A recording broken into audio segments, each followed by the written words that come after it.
how to clickbait people right now. Who's mad? That's it. That hurt my shoulder. There he is. There's Marth. Hey, I'm Marth. I started this. Alright. So,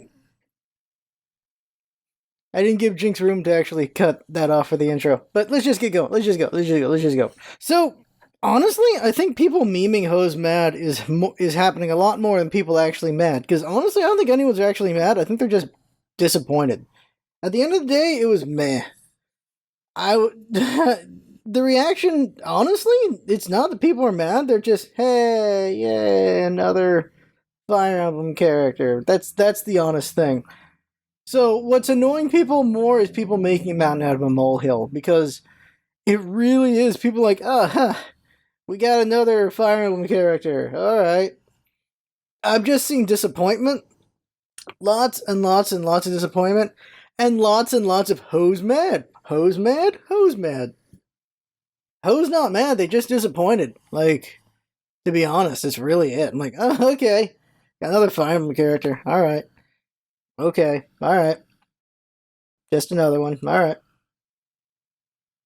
Alright, well, it'd be fun to play them, but it's another Fire Emblem character? Really? Damn, Cap, another one? Alright, so, that's a joke for Jinx. It's like, it's damn Batman, another kid? Jesus, another one? Another kid? Jesus. That's what it is. It's just like, we're doing this again? Just another Fire Emblem character? You know what would have been mind-blowing is if it was Bernadetta. That would have been something else. Or Sothis. Like, not doing Blythe. If it had to be Fire Emblem again, just bring in Anna. I think Anna would have been kind of crazy because she's been there forever. She's the Cid of Fire Emblem. That would have been a trip, honestly. One of the viewers put it is, if Blythe was 4th and Terry was 5th, I think they wouldn't have gotten the grief they're getting. I think, yeah. I don't even think grief. I think people are just like, bleh. I think it really does feel like, meh. I haven't seen anyone angry. I've just seen people go, meh. Another one? Another Fire Emblem character? It's really just been that. That's not mad. That's just, it's like, alright. We got another Fire Emblem character. The cool thing is there's going to be 6 more DLC characters. I, of course, hope for Bandana D, because it'd be nice to have a 4th Kirby character. It would be nice to have a 4th Kirby character. Was that Knuckle Joe or something? It would just be nice to have a 4th. If Piranha Plant can get in, Bandana D can get in. Jesus. I would... in a way, I wonder if Piranha Plant getting in makes it that Goomba and the turtle, I can't remember what they're called all of a sudden. Goomba and the turtle and all those other guys, Shy Guy can't get in. Honestly, it'd be really interesting if they just had Bowser's minions as a character. Just all these guys, they just tag in or something. Kind of like Pokemon they're all separate. No, they're combined again. Well, like Pokemon some way. They just tag in or something like that. I don't know how, but it would be interesting to just have Bowser's minions as a character. That'd be so weird, but it'd be interesting. Because we kind of saw that, at least Star Allies has that, where you have Rick, Kine, and Rick, Kine, and Koo as a character. So it'd be interesting there. It's really just disappointment. Like, they showed, someone made a compilation of just the New York reactions to the Smash reveals, and it's just people freaking out over Joker, people freaking out over Banjo-Kazooie was number 3, Terry's number 4. Who was number 2? It was a dude. Who was the number 2? I can't remember all of a sudden, but there's a lot of cheers for the first 4. And then the 5th one was like, yeah! Wait, it's another Fire Emblem character. That's really what it was. It's very unfortunate. It's just, this ended on a whimper. It really did. And so, Ho's not mad, they just disappointed. It's just it. Honestly. There's just a whole lot of just reaction, like, and this feeds into more of just people like, look at all the people mad. No one's actually mad. It's just a straw man that they're just laughing at. That's really what it is. And this leads to a thing that I keep thinking about, I've been thinking about for a couple months, is just, reality's reality, but then there's always that lens created by whoever. We all have our lens on reality. It's really what it is. which is formed by our personality, by our thoughts, by all these things on it. But some people are just so divorced from what reality really is, it gets kind of crazy and scary. And at the biggest point of it, at the biggest extremes, is politics. I feel like the entire impeachment thing, or just politics in general for the last couple of years, have felt like it's two realities in conflict with each other. It's really what it feels like. And it's kind of ridiculous. No, it's not. It is very ridiculous. Well, I mean, kind of ridiculous. It is very ridiculous when you think about it. Just, you see a thing, and it's just, the spectrum of the reactions to that can be kind of just crazy. I will give an example more recent than just politics, and that is, there's this hullabaloo, there's always a hullabaloo, with Christianity going on, and people are like, this isn't okay, and people defending Christianity are like, oh, so say that about Islam, so you're gonna go join Islam. It's like, there's not only two religions out there, there's also the option of no more religion. It was just weird where I just kept seeing defenders of Christianity using Islam as their whataboutism. It's very weird. Like, that's not the only religion out there. Also, why? that becomes their thing. It's just very weird. Their lens on things with Christianity is, you want to do Islam then? Like, that's any better kind of thing. It's like, that's weird. It's weird what we decide to use as our touchstones for our reality. Another one we can do is like the border. Is the actual belief that everyone trying to get through the border are a bunch of criminals who just want to make trouble in the US. A lot of them just want to make money so they can send it back. That's really what it is. Because that's actually commonplace around the world. That's been commonplace in the US, but we like to demonize brown people. We really like to demonize brown people. It's very weird. Every country has someone they demonize. It's always been that way. Let's continue with the brown people. So, Filipinos in Asia are kind of the Mexicans of Asia, because they'll travel and they'll do work in other countries, and they get scapegoated for a lot of bullshit. The torch does not make it any easier. And, like, Taiwan has a very anti-Filipino movement going on, because they feel like they're stealing all their jobs. Just like, apparently Americans feel like Mexicans are stealing the jobs. Plenty of Americans aren't willing to do the work the Mexicans are willing to do. They're not willing to go to the fields and pick the fruit and the vegetables and all that crap out there. That's the truth of the matter. There are jobs out there that people aren't willing to do, and these people are willing to do them so they can send the money back. There's a reason why most of the maids you see are, Mexicans. There's a reason why they're usually minorities more than white people, unless they just don't let minorities get the jobs. There's a reason why you see that. It's a lot of that because those are the jobs that no one else is willing to do. They're willing to do it. Countries run on cheap labor. And that's a lot of just what immigrants are useful for. Immigrants are useful for cheap labor. They're also useful as scapegoats. The US has so many things that would be more expensive if they were required to use American labor. Like, obviously, sweatshops are what I'm talking about here. Our smartphones are like 1,000, and they'd be a hell of a lot more if they weren't sweatshop worked. That's just the truth of the matter there. A lot of things are built on the suffering of something else. You could argue the same thing with meat. It's on the suffering of animals. Not trying to go that far, but everything we do, it's based on something else had to deal with some bullshit for us. That's just how it be. China is able to be as strong as it is because it just sweatshops the hell out of its own people. And we what's the word here? We benefit from that as well. It's easy. It's easily that. It's our ability to fool ourselves, or just the ignorance of not knowing that allows us to be so arrogant sometimes, I suppose. A scary reality bend is, I think, parents. When you think about it, where it's real, and it's scary sometimes, where you see it all the time. If you don't even have to pay attention, you just see it, where a parent, they have their kid can be a total dipshit, and they'll never believe it or accept it. Their kid's special, their kid is great, their kid couldn't possibly do the bullshit that they're being accused of. And I've seen it many a times. I've seen it with my own mother, with my sister. I'm sure my mother did it with me when I was a dipshit. Where your angel can't possibly do these bad things, but the truth of the matter is, people suck, and kids can suck.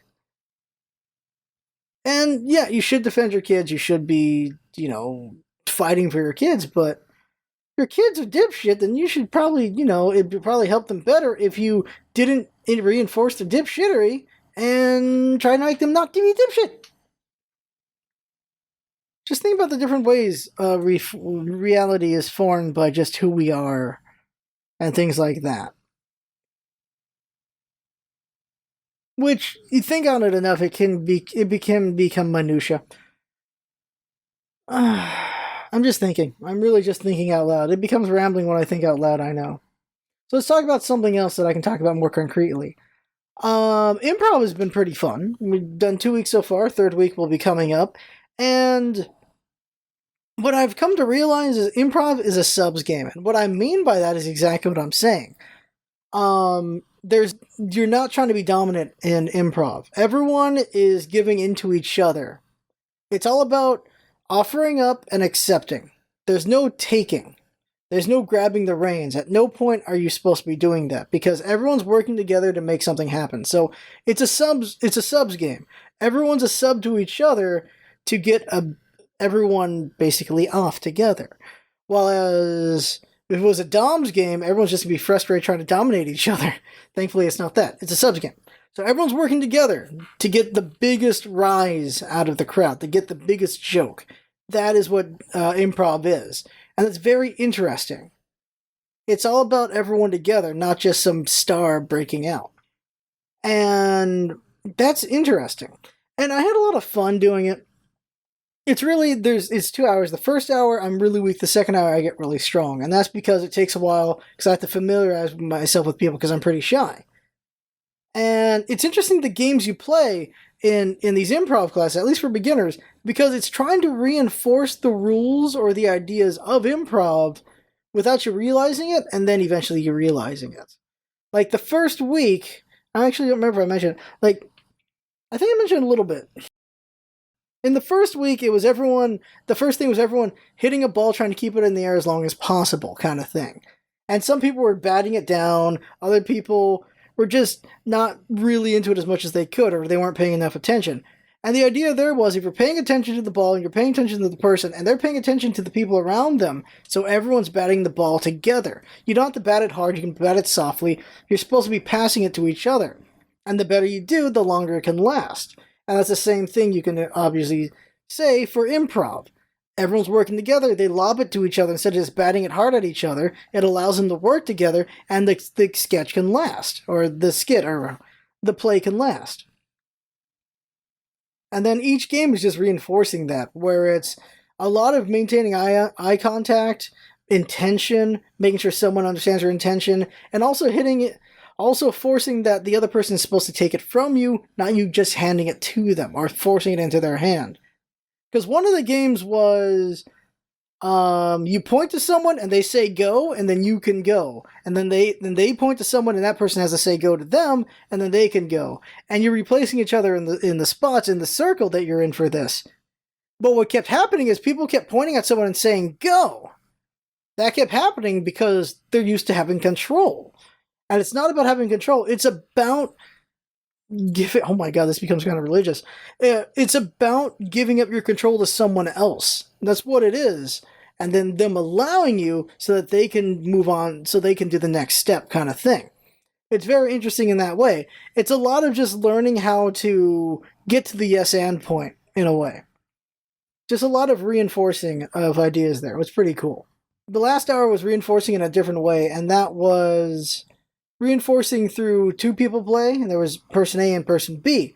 And the first exercise was person A has to tell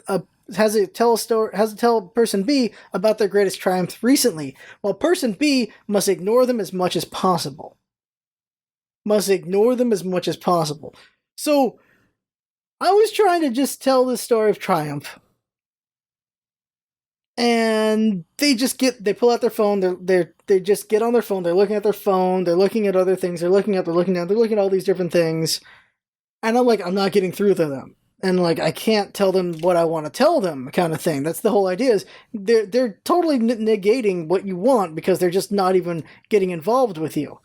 And so I'm like, all right, now I'm gonna go to the next level on this. So I start telling the story of how I invented Flubber and how I helped the basketball team win some games and how they became central. This Robin Williams version of Flubber. That I just went to town on that version, and I could tell he was having a hard time not paying attention because he starts trying to hide the laugh he wants. So I know I'm pulling this off. And the teacher notices that, so she comes in and holds a conversation with him so that now he's engaged with her so that they can ignore me better, which was like, son of a bitch. And so that was the first exercise. The second exercise, and by the way, this was just to show how much it sucks to be ignored and how much just dying on stage kind of feeling. That's really what they were hammering in. I'm like, well, that's just me on a Thursday night sometimes with these streams. And that was the first one. The next one was negating. So not negating, but just naysaying. So now person B is trying to tell me about their plans, and I just have to poo-poo on their plans. I just say, no, that's not going to work. No, that's not going to work. No, that's not going to work. And it became a dark comedy. And this is where you can judge me. You can judge me on this. So he's like, he's going to go to Mexico. He's going to do some mountain climbing and all this stuff. I'm like, Mexico, there's drug lords, and you're going to climb the mountain, and then you're going to run into some drug lords, and it's going to go really bad for you. And he's like, well, okay, all right, okay. So maybe not do the mountain climbing. What if I just, fly into Mexico and I just have a good time at a resort or something? Like, yeah, well, the Max. Oh my God, I went there. The Max 737s. They've been exploding and crashing. So maybe not taking a plane would be a good idea. Like, okay, so what if I drive in the dead of night and sneak into Mexico? I'm like, well, And I was like, I can't believe I'm saying this. There was that Mormon family that was crossing the border and they all died. And he just died laughing. And then I died laughing. Because I'm like, this is the most effed up thing I could possibly say. This is very wrong. But it just fits the moment. And so he just bends over laughing, and I'm bending over laughing, and I start crying. And we get back, we get back to it. We keep the skit going. And he's like, okay, not that. Okay, so I'll bring friends with me. We'll get there, through the border safely and everything. We'll mountain climb. There'll be 4 of us. It'll be great. I'm like, yeah, well, the truth of the matter is, those are actors. I paid them, and they're just going to push you off the mountain. So it's not going to work out. And he's like, okay, fine. I'll just have dinner at home. It'll be fun. I'm like, I've poisoned your home. And he just couldn't stop laughing. I couldn't stop laughing. I kept escalating it to the next thing. And so the idea there is just like, it sucks when someone poo-poos on your ideas. But what's interesting is other people were just way more mundane about their answers, and I just kept taking it to a higher level, which was pretty funny. And then the third one was full-on yes and. Full-on yes and, which is supposed to be just like why it's so fun to do yes and, is because we kept building on each other's ideas.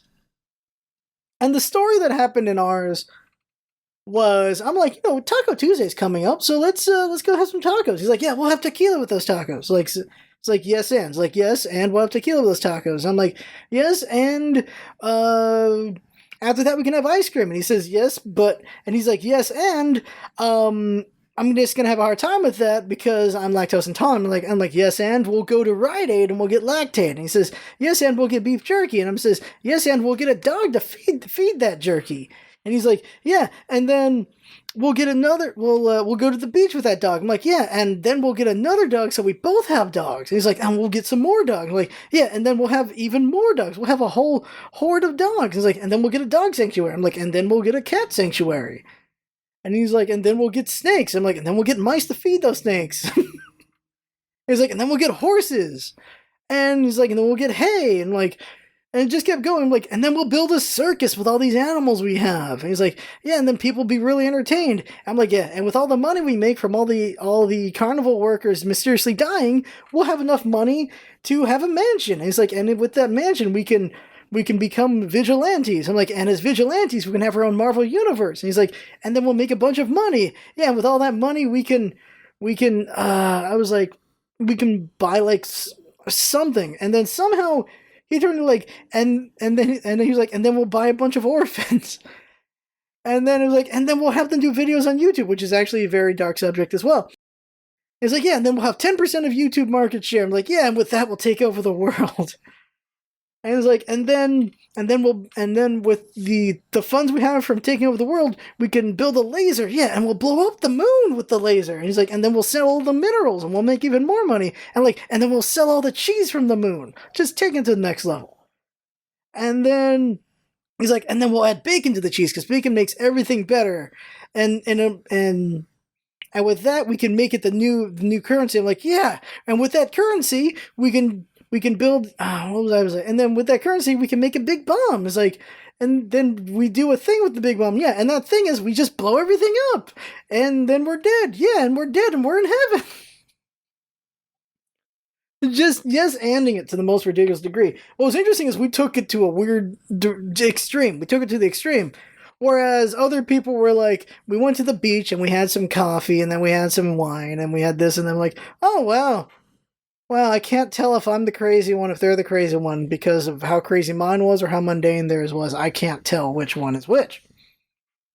Also interesting, the best way to learn improv is to attend classes, do shows, and to watch shows. Well, that's interesting. That's partially them saying, watch our shows. I'm like, I'll just watch Whose Line. This has been an interesting vlog. I need to go eat dinner. Seriously, hosing out mad. Just thinking about it. Oh, one last thing is new Kirby podcast coming out. And we've broken 100 followers on the Kirby podcast Twitter, so I'm happy about that. We are growing. That's a good sign. I'm really happy with that, so that's good. Oh, also on Twitter, I put another eShop point card giveaway, so if you have a Switch or a 3DS, you can get in on that. Just find the tweet at LostScarf for that. And that's everything, and like, Mark's my favorite Fire Emblem character. He's always been. Just, Jesus, another one? Damn. Alright.